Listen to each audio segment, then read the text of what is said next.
부터 이제 다윗 시리즈가 시작이 됐어요. 오늘 두 번째입니다. 이스라엘과 블레셋이 이제 전쟁하기 위해서 서로 마주 보고 있습니다. 이스라엘 군대와 블레셋 군대 사이에는 골짜기가 있습니다. 블레셋의 골리앗 장수가 골짜기에서 이스라엘을 향해서 소리를 지릅니다. 이스라엘 군대 중에 나와 싸울 사람은 앞으로 나오라. 내가 너희에게 지면 우리 블레셋은 이스라엘에 항복하고 이스라엘의 종이 되겠다. 그러나 내가 너희를 이기면 이스라엘은 블레셋에 항복하고 블레셋의 종이 되어야 한다. 그인 골리앗 장수가 사용하는 창은 배틀채 같습니다. 한번 휘두르면 수십 명이 죽습니다. 그 위력 앞에 이스라엘 군대가 벌벌벌 떨었습니다. 그 위력 앞에 이스라엘 군대가 벌벌벌 떨고 있는지 40일째가 되었습니다. 이스라엘은 골리앗 때문에 지금 멸망 직전입니다. 그러므로 이스라엘의 사울왕이 조건을 걸었습니다. 누구든지 저 골리앗을 물리치면 왕은 많은 재물을 주어 부자가 되게 하고 왕의 딸과 결혼시켜 부마가 되게 하고 평생 세금을 면제시켜 준다. 그와 같은 때에 소년 다윗이 골리앗과 싸우기로 결심합니다. 아무도 수십만 명의 이스라엘 군대가 아무도 나서지 못하고 굴로 숨고 산속으로 숨은 바로 그와 같은 때에 소년 다윗이 이 골리앗과 싸우기로 결심을 합니다. 다윗은 골리앗과 싸우기 위해서 시냇가에 가서 물맷돌 5개를 골랐습니다. 그리고 다윗은 골리앗 앞에서 이렇게 말합니다. 너는 칼과 창과 단창으로 나와 싸우려고 한다. 그러나 나는 만군의 여호와의 이름, 내가 모독하는 이스라엘 군대의 하나님의 이름으로 너와 싸울 것이다. 그리고는 돌멩이 1개를 물매에 넣고 돌립니다. 이 물맷돌은 그 다윗이 평소에 자기 아버지 양을 지킬 때 썼던 거예요. 양은 방어가 불가능한 짐승이잖아요. 그래서 늑대나 사자나 곰이 양을 먹으려고 오면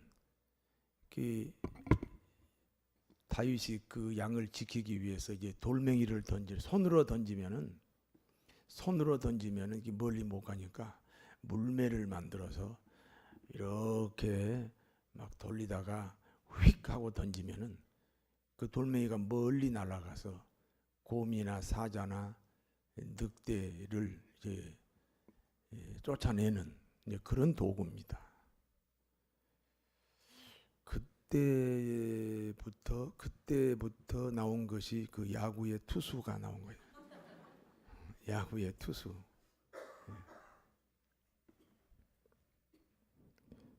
돌멩이 1개를 물매에 넣고 돌렸습니다. 골리앗을 향해 그 물맷돌을 날렸습니다.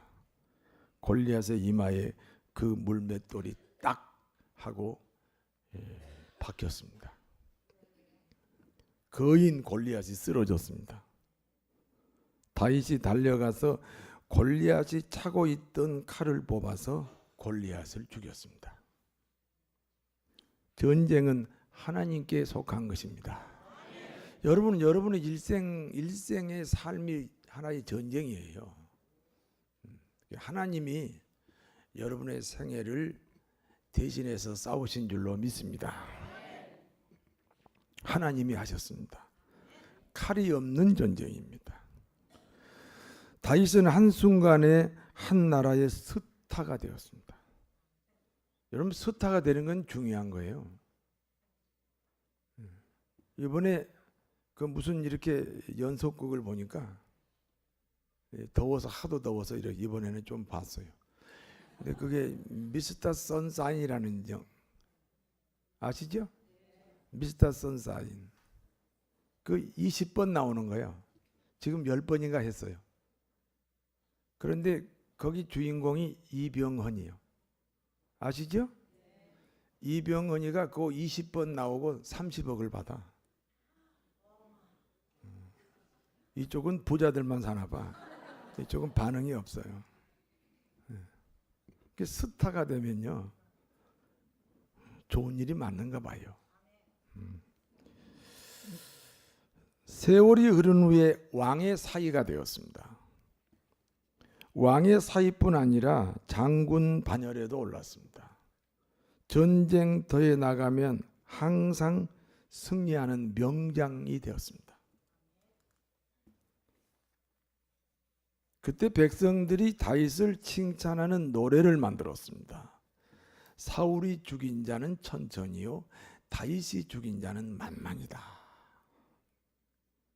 백성들의 노래를 들은 사울왕은 몹시 불쾌했습니다. 쉽게 말해서 지금 여론조사를 하면 그 인기도가 다윗이 사울왕보다 10배다 그 말이죠. 벌써 통치자로서 지금 치명적인 거죠.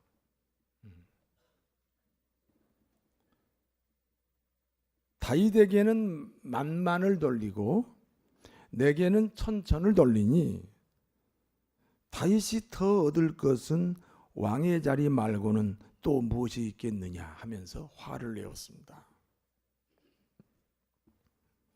사울왕이 화를 내고 분을 내니까 그 마음에 악한 영이 들어갑니다.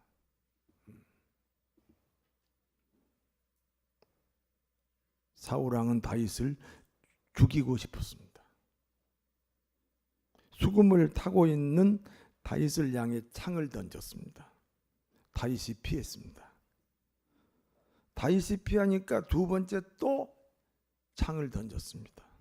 이번에도 피했습니다. 하나님이 두 번씩 피할 길을 주신 줄로 믿습니다. 사실 우리가 몰라서 그렇죠. 그 사탄 마귀로부터 창이 날라오지요. 우리가 몰라서 그렇지. 교통사고라는 창, 질병이라는 창, 인생의 여러 가지 우여곡절, 환란이라는 창이 날라오는데 우리가 잘 피했거든요. 우리가 몰라서 그래요. 하나님이 피하게 하셨거든요. 간증해야 간증이 나옵니다. 다윗은 사울왕을 피해서 도망을 다니는 신세가 됐습니다. 어느 날 사울왕이 다윗을 죽이려고 3,000명의 군대를 동원합니다. 다윗이 무슨 힘이 있어요? 그런데 다윗 한 사람을 죽이려고 군대 3,000명을 동원했다는 것은 무슨 경우라도 어떤 형편이라도 나는 다윗을 꼭 죽인다고 하는 사울왕의 의지라고 말할 수 있습니다. 내가 꼭 다윗을 죽이겠다. 사울왕이 엔게디 광야 드렴소 바위라는 곳에 왔습니다. 거기에 굴이 있었습니다. 사울왕이 굴 속으로 들어갔습니다. 뒤를 보려고 들어갔습니다. 뒤를 보려고 들어갔다. 우리 한국 사람만 알아듣는 말입니다. 여러분 외국에서 선교를 해보면요, 그 나라에서 20년, 30년 선교사로 일을 하지만 설교는 못합니다. 그 나라 말도 유창하지만 설교는 못해요. 왜냐하면 그 언어 속에 여러 가지 문화가 들어있는데 그거는 선교사라고 아는 게 아니야. 내가 중국에서 그 신학교 운영할 때 거기 책임자로 있는 선교사도 그 중국에서 20년 동안 선교 활동을 하신 분인데 아주 우리가 보기에는요 중국말을 유창하게 해요. 그런데 단상에만 올라가면 통역을 세워요. 우리 알아들었죠? 사울왕이 굴 속으로 뒤를 보러 들어갔다. 변비가 심했는지 한참 힘쓰고 애쓰고 있었습니다. 사실은 그 굴 속에는 다윗과 그 일행이 먼저 와 있었습니다. 다윗의 부하들이 속삭입니다. 하나님의 말씀에 원수를 내 손에 넘긴다. 그러니 너는 그 원수를 죽여도 좋다. 그런 말씀이 있습니다. 죽여야 됩니다. 그때 다윗이 조용히 일어나서 사울왕의 옷자락을 칼로 베었습니다. 그리고 이렇게 자기 부하들에게 말합니다. 하나님이 기름 부으신 왕을 치는 것은 절대로 안 된다. 다윗이 이 말로 부하들을 설득하여 사울왕을 죽이지 못하게 합니다. 사울왕은 아무것도 모르고 뒤를 본 다음 굴에서 떠났습니다.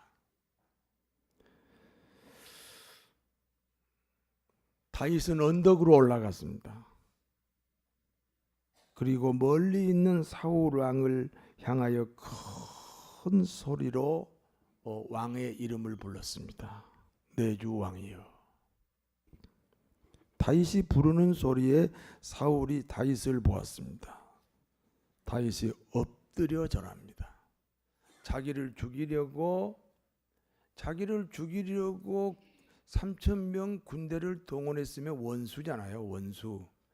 그런데 그 사울왕을 향하여 엎드려 절하고 칼로 자른 사울왕의 옷자락을 보여줍니다. 내 부하들은 왕을 죽이자고 했습니다. 나는 기름 부음을 받은 왕을 죽일 수 없었습니다. 그래서 옷자락만 잘랐습니다. 보십시오. 사울왕이 다윗의 말을 듣고 자신의 옷자락이 잘려나간 것을 확인했습니다. 나를 죽일 수 있었는데 죽이지 않았구나. 그래서 이렇게 말합니다. 나는 너를 학대했는데 너는 나를 선대하는구나. 너는 나보다 의롭다. 너는 반드시 이스라엘의 왕이 될 것이다. 그러면서 이렇게 부탁합니다. 내가 왕이 되면 내 후손은 멸하지 말라. 그리고는 왕궁으로 돌아갔습니다. 사울왕은 그런 일이 있었음에도 불구하고 다윗을 또다시 죽이려고 합니다. 여러분, 과거에 어떤 약속을 다윗에게 했습니까? 너는 나보다 의롭다.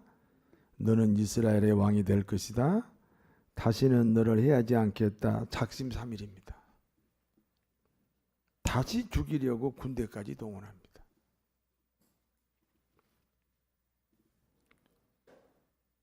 사울왕은 왜 약속을 지키지 않고 다윗을 죽이려고 했습니까? 사울왕에게 들어간 악한 영 때문입니다.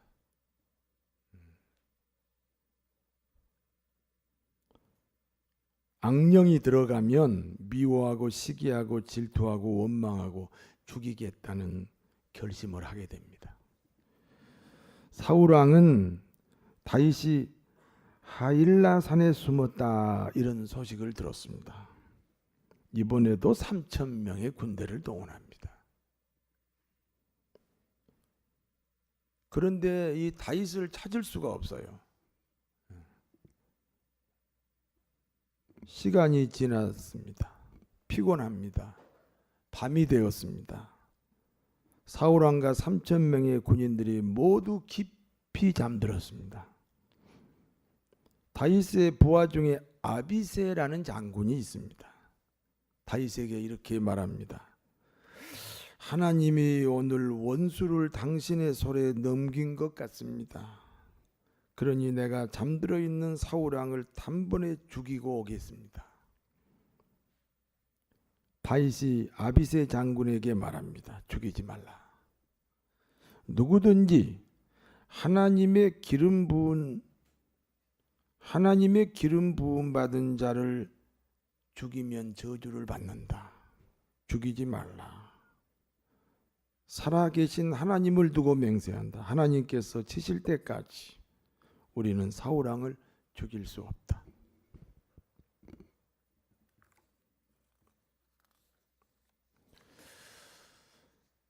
그 대신 진지에 들어가서 사울 왕의 머리 곁에서 사울 왕의 창과 물병만 가지고 오라.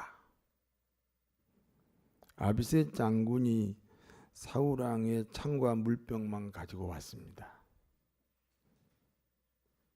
그 다음 날입니다. 다윗이 건너편 언덕에서 또 사울 왕을 향해서 큰 소리로 외쳤습니다. 왕이시여, 당신의 창과 당신의 물병을 내가 가지고 있습니다. 우리 부하가 왕이 잠들어 있을 때 가져왔습니다. 당신은 나를 죽이려고 했으나 나는 당신을 죽일 수가 없습니다. 사울 왕이 이번에도 감동을 받았습니다. 그렇잖아요. 두 번씩이나 지금 다윗 때문에 살아났잖아요.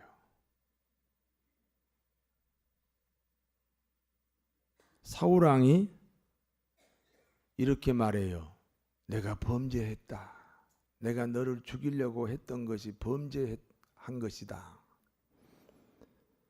내가 내 생명을 귀하게 여겼으므로 다시는 너를 해하지 아니하겠다. 이 말을 듣고 다윗이 이렇게 말합니다. 왕의 병사를 시켜서 왕의 창과 왕의 물병을 가져가소서. 나는 하나님의 기름 부은 사람을 해할 수 없습니다. 이 말을 들은 사울 왕이 감격하여 대답합니다. 내 아들 다윗아, 내가 내게 복이 있을지로다. 너는 앞으로 큰 인물이 될 것이고 반드시 승리를 얻을 것이다. 사울은 이 다윗을 죽이려고 했던 그 마음을 돌이켜서 왕궁으로 돌아갔습니다. 오늘 본문이 주는 교훈입니다. 하나님으로부터 기름 부음을 받은 사람이란 어떤 사람을 가리킵니까? 하나님으로부터 기름 부음을 받은 사람이란 어떤 사람을 가리킵니까?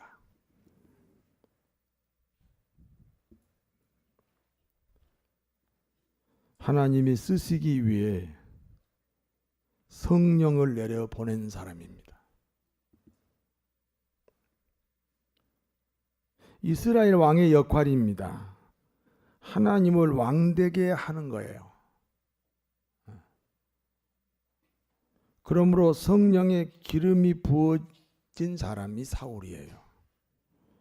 그래서 사울도 이제 성령의 기름을 부어서 너는 이스라엘의 왕으로 살면서 하나님을 왕으로 만들어라.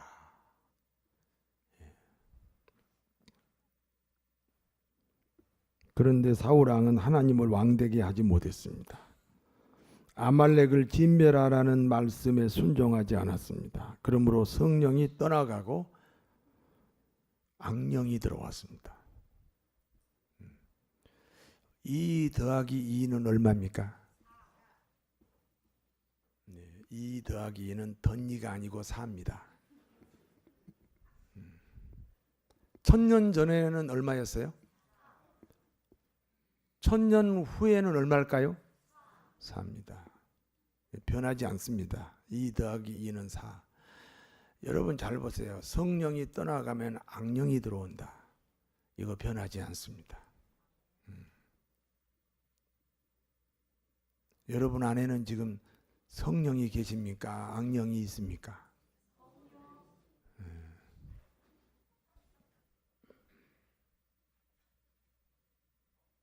그런데 사울에게서 떠난 성령이 다윗에게로 옮겼습니다. 성령이 다윗에게로 옮겨짐으로 다윗이 장차 이스라엘의 왕이 되고 사울은 나중에 전쟁터에서 죽습니다. 다윗은 사울 왕의 사위이고 골리앗을 물리친 구국공신입니다. 그러나 악령이 충만한 사울 왕은 성령이 충만한 다윗을 죽이려고 합니다.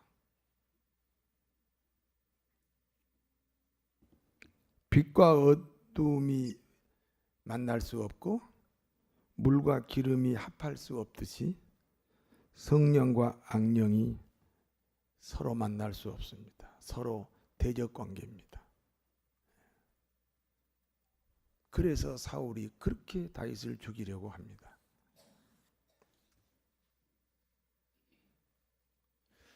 우리가 사는 이 세상은 온통 악령에 사로잡혀 있습니다. 사로잡혀 있지 않는 것처럼 사로잡혀 있습니다. 이게 악한 영의 작전이에요.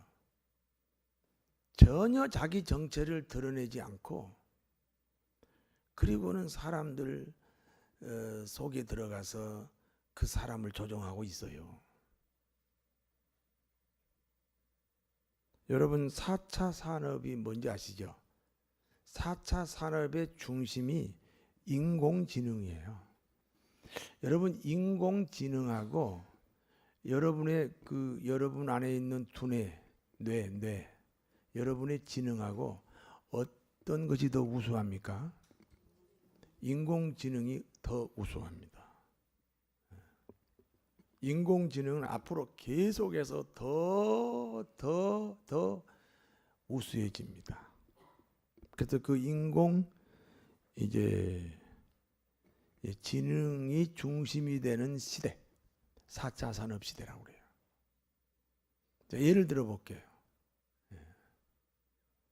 이제 앞으로는 이제 결혼을 남자는 여자하고 안 하고 여자는 남자하고 안 합니다. 인공지능이 들어간 로봇가 있습니다. 그래서 이제 결혼할 때 김혜수형 로봇, 또 전지영형 로봇, 또 김태희형 로봇 이렇게 나옵니다. 근데 이 로봇가 사람보다 우수해요. 두뇌뿐 아니에요. 얼굴, 피부, 그 다음에 성격. 와, 여러분 강아지 키워보시죠? 강아지가 말 안 들은다고 막 때려요. 막 때렸는데도 돌아서서 막 꼬리치지요. 이 로봇 아가씨들이 그렇게 친절합니다. 밥도 잘합니다. 노래도 잘 부르고 서비스가 최고입니다. 왜 사람하고 여자하고 왜 결혼하겠습니까? 마찬가지 여자도 그런 남자가 나옵니다.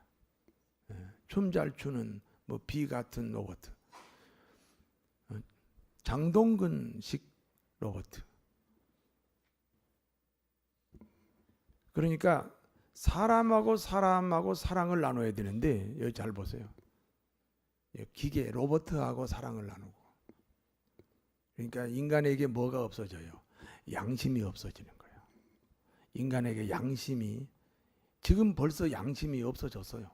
양심이 많이 지금 변질이 됐어요. 우리는 대한민국 국민으로서 군대에 가는 것이 양심입니다. 그렇지요? 그런데 그 여호와의 증인들은 이 살인 무기 그 총을 만지면 안 된다, 그런 자기들 나름대로의 교리가 있어요. 그래서 총을 만지면 안 되니까 군대를 거절하는 거예요. 그 자기들의 양심이라는 거잖아요. 근데 이 양심을 인정해요. 왜? 인권이라는 이름으로. 그러니까 얼마나 아이러니해요. 유승준이라고 가수가 있었어요. 그 가수는 아버지 어머니가 미국 시민권자예요. 자기도 당연히 나이가 되면 시민권자가 되는 거예요. 그때 군대 가는 나이하고 비슷해졌어요. 그래서 군대를 미국 시민권자가 되면 군대를 못 가. 그러니까 그런데 그가 시민권을 획득했어요. 군대 안 가려고 그랬는지 하여튼 시민권을 획득했다고. 그러니까 너 양심이 없다 그래가지고 우리가 지금 입국을 거절하잖아요. 군대 안 가려고 시민권자가 됐어요. 양심이 없다 그래서 지금 입국을 거절해요. 우리는 그게 양심인 줄 알았거든요. 그런데 지금 그 군대 안 가겠다는 그 여호와의 증인들, 군대 안 가는 것이 양심이다, 그걸 인권을 주장하는 사람들이 그걸 지금 받아들이고 있는 거예요. 그 양심이 지금 변질돼요. 앞으로는 이제 양심이 변질되다 못해 양심이 없는 시대가 와요.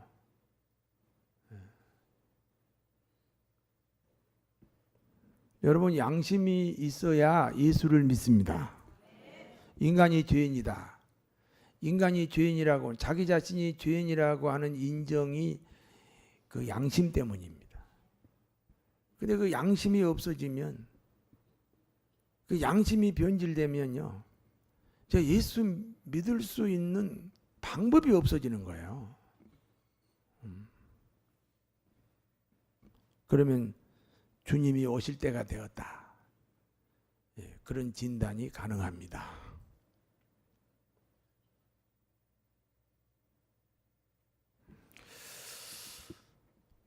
오늘날 기름 부음을 받은 자는 그러면 누구를 가리키고 있습니까? 누가 기름 부음을 받은 자입니까? 다윗은 사울 왕이 기름 부음을 받은 자라 하여 죽이지 못했습니다. 여러분, 사울 왕과 다윗은 전쟁 관계입니다. 상대방을 죽이면 내가 살고 내가 죽으면 상대방이 살아요. 전쟁이라는 것은 상대방을 죽여야 내가 살아요. 여러분, 사울 왕을 살리면 다윗이 죽습니다. 그러니까 다윗은 사울 왕을 죽일 수 있는 기회가 있을 때 죽였어야 되는 겁니다.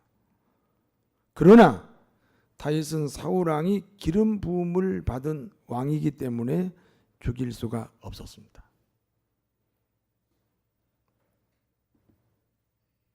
기름 부음을 받은 자란 어떤 사람을 가리키느냐? 따라서 하세요. 예수 믿는 그리스도인이 기름 부음을 받은 자입니다. 고린도전서 12장 3절입니다. 한번 같이 읽어요. 그러므로 내가 너희에게 말하노니 하나님의 영으로 말하는 자는 누구든지 예수를 저주할 자라 하지 아니하고 또 성령으로 아니하고는 누구든지 예수를 주시라 할 수 없느니라. 성령이 아니고서는 누구든지 예수님을 주시라 부를 수 없습니다. 여러분, 예수님을 구주로 고백합니까? 그럼 여러분 안에 이미 누가 와 계신 겁니까? 성령이 와 계신 겁니까? 여러분 안에 성령이 와 계신다. 그러면 여러분이 기름 부음을 받은 자입니다.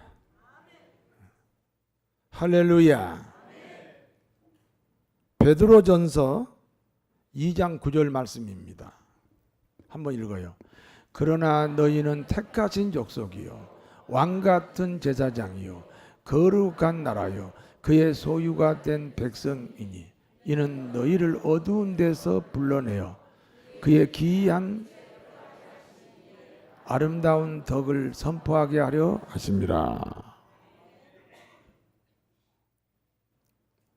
우리가 기름 부음을 받은 자예요. 왕 같은 사람이에요. 제사장이라는 거예요.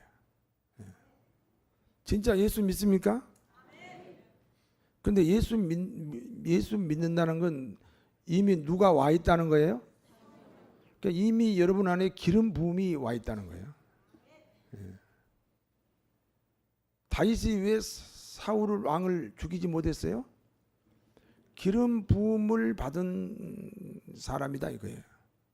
여러분이 지금 어떤 신분이에요? 기름 부음을 받은 신분이에요.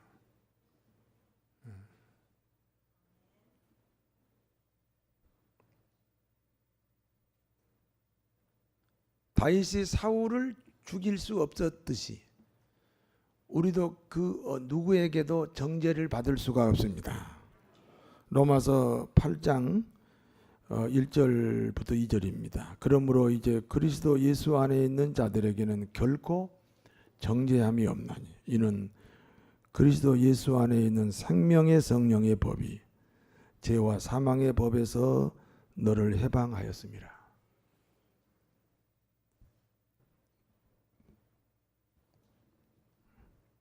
우리 예수 믿는 사람 안에는 성령님이 와 계십니다. 우리가 기름 부음을 받은 자들입니다.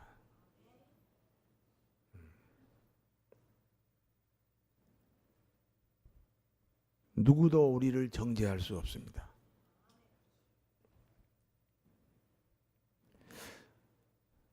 우리 그리스도인이 죄를 깨달으면 동시에 용서를 깨닫는 거죠. 아, 이 죄를 예수님의 피로 깨끗해졌구나. 죄 없다 하시는구나. 죄를 기억하지 아니하시는구나.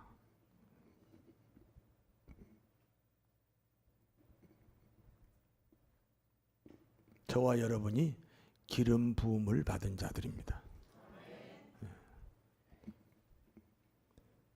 그러므로 그리스도인은 그 누구도 정죄할 수 없고 그 누구에게 정죄받을 수도 없습니다. 오직 용서와 사랑으로 풍요로운 삶을 사시기를 진심으로 축원합니다. 기도하겠습니다. 하나님의 은혜를 감사드립니다.